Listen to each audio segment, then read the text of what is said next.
right now. Mmm, yummy. Here goes. No poop.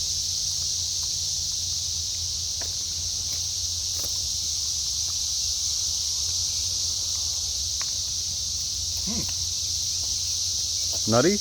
Yes. Really? A little bit like a raw peanut. You ever eat raw peanuts? They're delicious. That was actually pretty good. Wow, okay. Yeah, that was pretty good. Thank you. If you're gonna eat a cicada, I never had a fried one, but a fried one I imagine tastes like fried.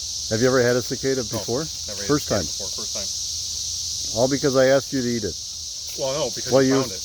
I found it. When I was a kid and cicadas came out, my buddy's older brother was into hunting and all that stuff, and he got a lot of cicadas and ate them, and he said, oh yeah, the raw ones are the best ones, fresh out of the thing. So, Is that why people call you John the Baptist? no. Some people I work with call me Jesus because of my hair.